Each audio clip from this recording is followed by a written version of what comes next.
Mia, you were my queen, my light. Oh, are you this one? Oh, hello. Oh, hello. You're so small. She's so little. Little. Oh, look at her. When I first saw you, I already knew how strong you were, how loving. You knew what you wanted, friendly, confident, and inspiring to me because you were unapologetically you. You're probably wondering who Mia is, so let's introduce Mia to everyone. That's right. Show your face. Mia? This is Mia. She's maybe like a 9-week-old munchkin kitty. She's so hyperactive. She's just been running around and exploring the house. You had a new favorite box all the time. You had your favorite chair. And I knew that because you left all your fur on it and I wouldn't clean it so it'll pile up. So you knew that place was yours. Usually it was my computer chair. You loved to cuddle in bed every morning with us. You find a place in my arms on my chest as a pillow and you get real comfortable and fall asleep. Every time we came home, you were happy to see us. You have your special meow that I'll never forget. It went, "Row row?" I didn't know if we taught you this because we kept doing it or you taught it to us. But this was our special greeting to each other. Oh, she's just here next to me while I work. Here are my mouse. How am I gonna edit?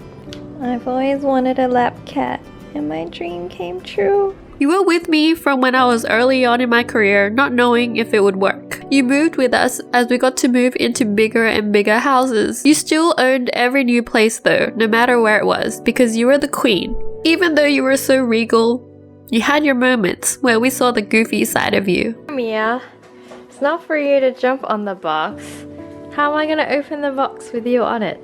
They start fighting at like 8 o'clock and they're running around making a ruckus around the house. Especially when we took out the laser pointer, your favorite toy, you became a different cat. My normally elegant lady becomes a wild predator when the laser pointer comes out. We would always find ourselves playing a game with you on Friday night.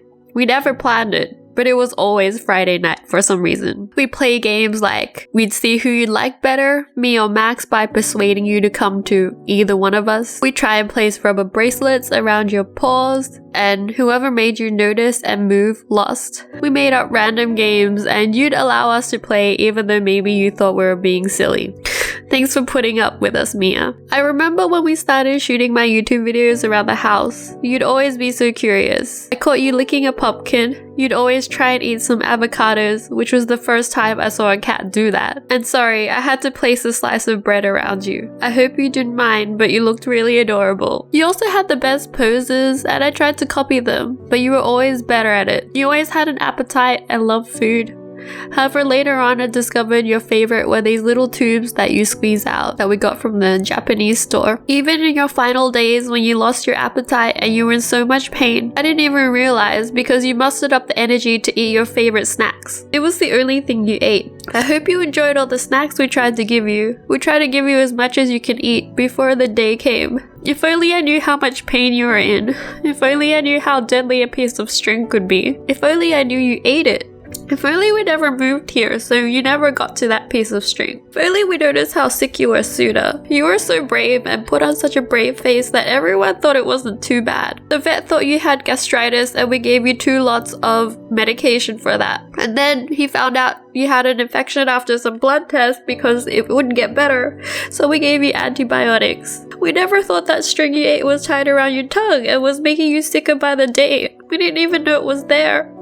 We tried to feed you all your favorite things and you always ate a bit and walked off. The day we took you to the vet, we found out you were anemic and that's why you were so weak. Your red blood cells were so low, so we got a referral to the hospital because we knew something wasn't right. That morning, I remember waking up in a panic. I looked for you everywhere and couldn't find you.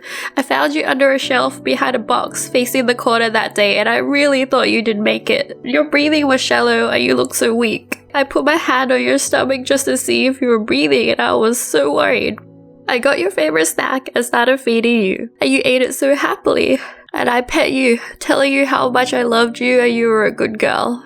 And you really enjoyed that you were nuzzling me and you had a bit of life left. That day was the day your hospital appointment was. We tried to make it earlier, but this was the earliest appointment. You got your scan and they found the string in your belly, and it was tied to the bottom of your tongue, and the other end was trying to make its way down, bunching up all your intestines. I'm sorry, Mia, you must have been in so much pain, and you couldn't tell us.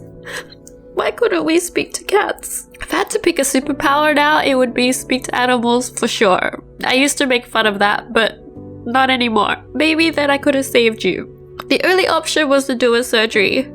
We got you some blood you needed and some painkillers, and when I visited you that day, you looked much brighter after all the pain medication. I was optimistic you were feeling better, and all you needed was for them to feed you through a tube for some nutrition and get a blood transfusion so you can be stronger. Your red blood cells went up and so did your spirits. When I visited you, you tried to meow, but no sound came out. I knew you tried, Mia. I wish I tried harder. Thank you for always showing me love even though you're going through so much pain. You loved the pets I gave you and looked like it was a welcome relief from the needles and the tests you had to go through. You even started doing that massagey thing with your paws, even though you had a bandage wrapped around one of your legs. I wish I could have stayed there all day with you, Mia. I wish I could have been with you through all this. Bulma even donated some blood for you. We all wanted to save you. You were brave. You went into surgery and made it out alive. Bulma's blood helped you during the surgery. And after it, you were waking up and you looked so groggy. I looked at you, you didn't even see me, but I knew it was because it was from the anesthesia. You get better. I thought you made it through and just had to slowly recover. I was so happy. Little did I know that the most dangerous times were ahead of you. The 5 days after surgery, the complication rate of an intestinal surgery is around 30 to 50%. That's really high. I didn't know that. I don't think the vets wanted us to lose hope by telling us. Mia, what happened? What happened to your back? Huh? What's wrong? Did you get snow on it? Oh, great. I was happy we visited you every day at visiting hours between 5 p.m. to 7 p.m. for the next 2 days. Due to coronavirus restrictions, we couldn't stay with you the whole time because only one person was allowed in the ICU at a time, and other pet owners were also there, so we couldn't hog up all the time. I tried though. I wish I could have saw you for longer, Mia. If I knew what I knew now, I would refuse to leave. You looked really weak these 2 days, and you barely registered us on the first day. But by the second day I saw you, you enjoyed me petting you, you responded to me, you looked at me, and I thought you were getting better. I really did. You moved around when, I was talking to you. Try to do that massaging thing with your paws again. I went home excited to visit you the next day and that you'd get better. But just after I fell asleep that morning, I woke up to Max yelling we needed to go to the hospital and you had a cardiac arrest. I woke up groggy, not knowing if I was in a dream. What was happening? But I had an empty feeling at the pit of my stomach. We drove to the hospital in total silence, and when we got in, I saw you on the table with a tube down your throat and someone helping you breathe. You looked like you were in so much pain, but I kept talking to you and calling your name, hoping you'd come back. I'm sorry, sometimes I wish I should have just let you go and not have you go through all of that. I'm so sorry, Mia. Maybe we should have just let you go peacefully with an injection. I feel so guilty that your last hours were alone in a hospital and not with us holding your paw and petting your head like you like it. Please forgive me. We finally let you go and I didn't think it was real. I hope you're at peace now, Mia. There's no more pain.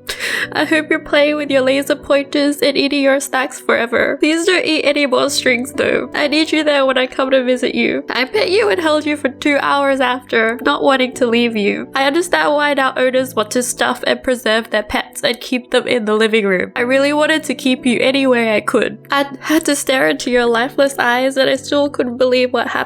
I didn't even notice your normally pink ears were white because I was so convinced you were still alive. I would do anything to have you come back. You're the first cat to ever leave me and it isn't fair. It's not your time. You had so many years left with us. You're my little girl and too precious to deserve us. I'll miss the way you stretch your arms, how you climb onto our laps to sleep, how you greet all the good-looking men like you know your power of attraction, how you go row row at us when we called your name, how you high-fived us for food, how you nuzzle when we pet your head, how you never rub against my leg but you always rub against Max's, how you loved us with all your heart. I hope you had a good life, Mia. I hope I was able to make you happy, that you got everything you wanted. I'm sorry that you had to be in so much pain. I'm sorry I couldn't save you. I'll never be the same again, Mia. I always have a hole in my heart shaped like you. Rest in peace, my baby. I love you. Hey, Mia. Oh,